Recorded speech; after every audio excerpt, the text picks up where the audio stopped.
Good morning my dear friends, welcome back to my family. আশা করি সবাই ভালো আছে, সুস্থ আছে। বন্ধুরা, আমরাও ভালো আছি। আজকে সকালবেলায় সবার আগে আমি উঠেছি। পাপা এখনও ঘুমোচ্ছে। তো এখন বাজে 6:15 মতো বাজে। আমি যেহেতু আগে উঠেছি তাই আমি গেটটা খুলে দিলাম। কিছুক্ষণ বাদে মামি আসবে, তা না হলে বেল বাজাবে, শাশুড়ির ঘুমটা ভেঙে যাবে। তাই ভাবলাম গেটটা খুলে দেই। তো সকালে না খুব হাওয়া বইছে, কদিন থেকেই সকালের দিকে হাওয়া বয়, দিনের বেলায়ও থাকে। আজকে সকালবেলায় বেশি হাওয়া বইছে, তাই একটু ঠান্ডা ঠান্ডা লাগছে। এমনিতে কিন্তু অনেকটাই গরম পড়ে গেছে আমাদের এখানে। পাখিগুলোর কিচিরমিচিরও হালকা শোনা যাচ্ছে, মৃদু হাওয়া বইছে, আকাশটাও কেমন যেন একটু অন্ধকারাচ্ছন্ন হয়ে আছে। তো বেশ মনোরম পরিবেশটাই আজ সকালবেলায় পেয়েছি। তো চলো, এখানে দাঁড়িয়ে সময় নষ্ট না করে গিয়ে কাজকর্মে হাত লাগিয়ে দিই। রান্নাঘরে ডিম বসিয়েছিলাম, দেখো টকবক করে ফুটছে। এটা দিয়ে সকালে কিছু একটা তৈরি করব, কারণ কাল রাতে না যেহেতু লুচি খাওয়া হয়েছে তাই ভাত রয়েছে অনেকটাই। তো ভাত দিয়ে খাওয়ার জন্যই কিছু একটা ব্যবস্থা করব। রাতে ভেজানো বাসনগুলো মেজে বন্ধুরা ডিমগুলো খোসা ছাড়িয়েছি, আর পেঁয়াজ লঙ্কা একটুখানি কুচিয়ে আমাকে একটু আয়েশের কাছে যেতে হয়েছিল। তারপর ওকে একটু ঘুম পাড়িয়ে রেখে ভালো করে এলাম আবার রান্নাঘরে। এসে বন্ধুরা দুধটা বসিয়েছি, ডিমের কারিটা করে নেব। গতকাল রাতে যেহেতু লুচি খাওয়া হয়েছে তাই বাঁধাকপির পকোড়াগুলো থেকে গেছে। তো এগুলা একটু ভেজে তারপর তুলে নিচ্ছি। চাল বাটা দিয়ে করা হয়েছে তো অনেকক্ষণই ক্রিস্পি থাকে। খুব ভালোবাসেন আমার শাশুড়ি মা বাঁধাকপির পকোড়া, ফুলকপির পকোড়া এগুলো খেতে।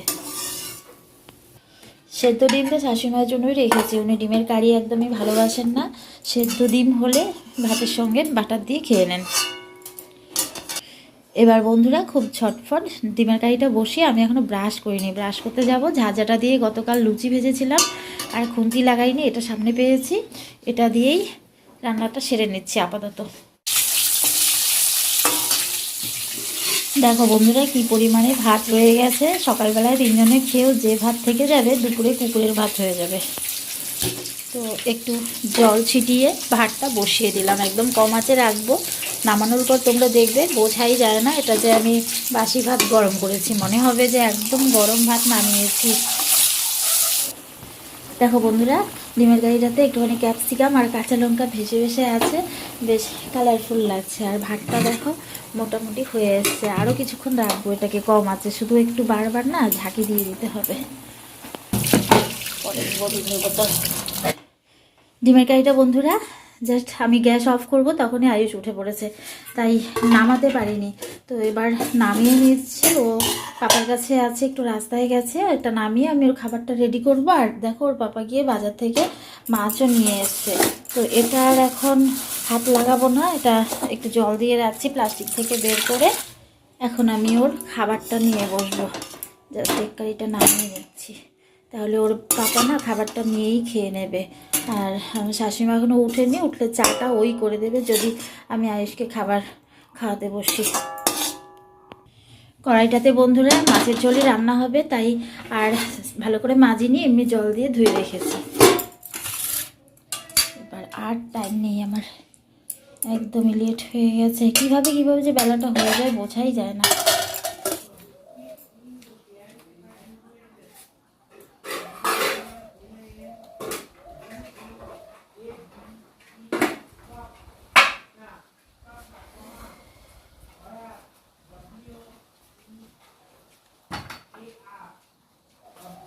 হাতে কি নোংরা লেগেছে, ধুলো লেগেছে, চলো হাত দিয়ে আছি, হাত দিয়ে আছি।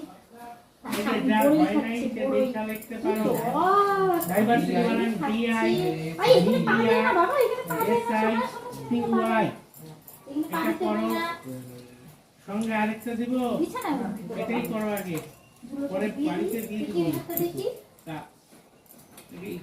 ভালো লাগে মাটি ধরতে, দেখি করো, যদি ভুল হয় তাহলে রান্নাঘরের পর্ব সেরে বন্ধুরা আয়েশকে নিয়ে গেছিলাম একটু ছাদে, হাঁটি হাঁটি করেছে। রোজ দিনই উঠে থাকি, ও খুব ভালোবাসে হাত ধরে ধরে ছাদে হাঁটতে। উঠোনে তো ছাড়া যায় না, বড় বড় পাথর বালিয়ে ভর্তি, পড়ে গেলে ব্যথা পাবে, তাই একটুখানি স্নানের আগে ছাদে নিয়ে যাই। তো এখন এসে বিছানাটা না খুব নোংরা হয়েছে, বিছানাটা চেঞ্জ করতে এসে চেঞ্জ করে তারপর ওকে স্নান করিয়ে এনে ঘুম পাড়াবো। আর রান্নাঘরে আমার শাশুড়ি মা এখন মাছের ঝোলটা করছেন। আজকে সকাল থেকেই না বন্ধুরা হাওয়া বইছে, তবু রোদের তাপটা মারাত্মক। আমরা মা ছেলে দুজনেই একদম হাঁপিয়ে গেছি, ঘেমে গেছি দুজনই। ও এখন আছে মামির কাছে। তো এই সুযোগে যদি আমি বিছানাটা চেঞ্জ না করি পরে আর সময় পাবো না। এদিকে বেলা বেড়ে যাচ্ছে, স্নানের টাইম পার হয়ে যাচ্ছে। এগুলো সব কভার ছাড়িয়ে রাখছি, পরে ওকে ঘুম পাড়িয়ে তারপর কভার লাগাবো। আজকে আরেকটা বড় কাজ করব। এই যে ব্ল্যাঙ্কেটটা দেখছো বন্ধুরা, এটা না খুব ভারী, মারাত্মক গরম লাগে। এটা আর এখন গায়ে দেওয়া যায় না। আমার তো গায়ে দেওয়া হয়নি এবার শীতে, সারা শীত আমাকে ব্ল্যাঙ্কেট ছাড়া রেখেছে আয়ুষ, নিজেও গায়ে দেয়নি, আমার গায়েটাও লাথি দিয়ে সরিয়ে দেয়, ওই পায়ে একটুখানি দিয়ে রাখি বাস। তো এটা আজকে তুলে রাখবো। আর এটা পাতলা আছে, ওটা নামিয়ে নেব, ওটাতেই বাকি শীতটা কেটে যাবে।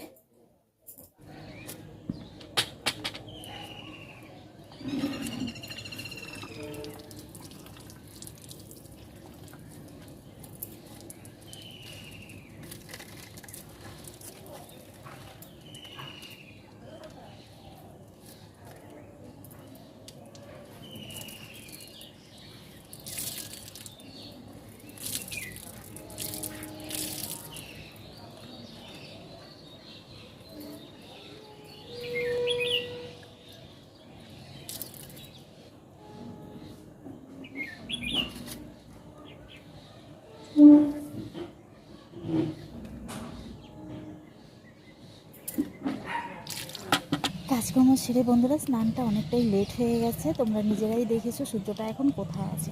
এই মশারিটা না প্রচণ্ড ভারী, আমার বিয়েতে দিয়েছিল বাড়ি থেকে, একদমই নতুন আছে, এখনও কোনো জায়গায় ফোটা ফাটা কিচ্ছু হয়নি। তো এটা তো চেঞ্জ করার কোনো মানেই হয় না। আমি তো নিজেই আগে কেচে নিতাম, আয়ুষ আসার পর থেকে আমি পারি না বলতে আমার কিছুদিন তো সিজারের পর পারিনি, তারপর না পারলেও আমার সময় বড় অভাব। তো তাই জন্য এটা মামিকে দেওয়া হয়, আর মামিকে কাপড় কাচার জন্য আলাদা একটা চার্জও দেওয়া হয় আয়ুষের পাপা। তাই আমি যদি কাপড় কাচি তাহলে খুব বকা দেয় আমাকে, সময়ও হয় না, নিজেও দেখে আমি কী পরিমাণে ব্যস্ত থাকি। তো এই মশারিটা যতদিনই উনি কাচেন না প্রচণ্ড আমাকে কথা শোনায়, কেন এই ভারী মশারি ব্যবহার করি, কেন নতুন মশারি কিনে আনি না। একটা মশারি মোটামুটি ভালোর মধ্যে কিনতে গেলে 2700 টাকা দরকার হয়, আমি কেন ফালতু টাকাটা নষ্ট করবো? আমার তো এটা বাড়ির চিহ্ন, তাছাড়া আমার ভালো আছে, ভালো জিনিসটা কেন আমি ফেলে দেবো? তাই নিজেই নিজের কাজটা করে নিলাম, ভারী কাজটা আর ওনাকে দিইনি, আর কথা শুনতে রাজি নই। গ্রামের মেয়ে আমি, কোনো কাজই অজানা নয়, শুধুমাত্র একটা জিনিসেরই অভাব, এখন সময়ের অভাব বলে অনেক কিছুই করতে পারি না। কাজকে আমি কোনোদিনও ভয় পাইনি, আর হাত পা যদি ভগবান ভালো রাখে, তোমাদের আশীর্বাদে যদি সুস্থ থাকি, তাহলে কোনোদিন ভয় করবো না। নিজের কাজ নিজের হাতে করতেই ভালোবাসি। তো আয়ুষ আজ ঘুমিয়েছে দেরি করে, তাই এখনও ঘুমোচ্ছে। এখন গিয়ে ওর খাবারটা রেডি করে তারপর ওকে ডেকে হলেও একটু খাওয়াবো। দুপুরের খাবার কখন খাবে বলো ছেলেটা? ওকে খাইয়ে তারপর আমি একটু দেখি আজকে বেরোতে পারি নাকি ওকে নিয়ে। একটু খেলো, মানে মুছে নিতে হবে তাহলে। না আমি ধুয়ে নিব। ধুয়ে নিলে নষ্ট হয়ে যাবে তো। ছি, এটা মুখে দিছে, ওর হাতে দিব না। নষ্ট হয়ে যাবে। শোনা, ভাতটা বসায় আনি, পরে খাবো। আমাদের মধ্যে শিবু ফোন করে বলছে, তাই আসবে? বললো যে বাড়িতে কাজ তো 10 দিনের আসবে, হ্যাঁ 10 দিনের মানে তো তাহলে তো হবে না। না। ও আমাকে বললো যে তোরটা ইসে করবো, ওই হোলি পর্যন্ত ওইদিকেই করবো, হোলির পর থেকে তোর এখানে আসবো। আয় তুমি আর একটু নাও। এখন খাবো, খাওয়ার পরে খাবো আবার। সোনা আসো, হয়ে গেছে খাবার রেডি।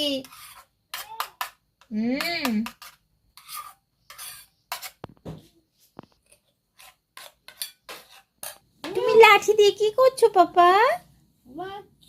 চোখে লাগবে তো। আচ্ছা আচ্ছা আচ্ছা আচ্ছা, রেখে দাও, এটা রেখে দাও। আচ্ছা, একটু খেতে হবে কিন্তু, দুপুরের মতো করবা না। আচ্ছা, আমি কোলে নিতে আসিনি, আমি খাবার খাওয়াতে এসেছি। চলো, আমার সাথে ঝগড়া করলে যেরকম রাগ দেখাও, ওই রকম রাগে দাও, টাইট করে বাঁধেও, তাহলে আমার জায়গা কম লাগবে আলমারিতে। হয় না, আরো পেঁচাইতে লাগবে। আরেকটা এই জায়গাটাতে দিয়া নিতা, তাহলে তো ভালো হতো, ছোট হইতো আরো।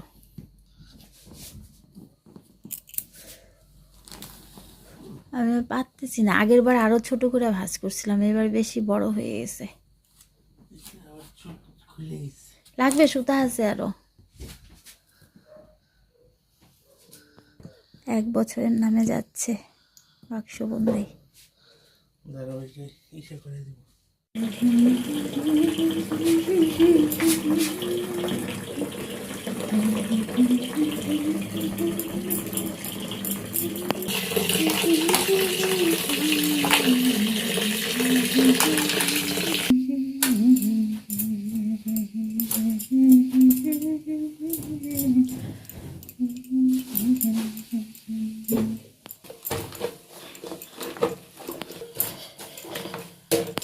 আজকে বন্ধুরা কেন জানি না সন্ধ্যের পর শরীরটা এত খারাপ লাগছিল, খুব মাথা ঘুরছিল, একবার তো মনে হচ্ছিল আজকে কোলে নিয়েই পড়ে যাব।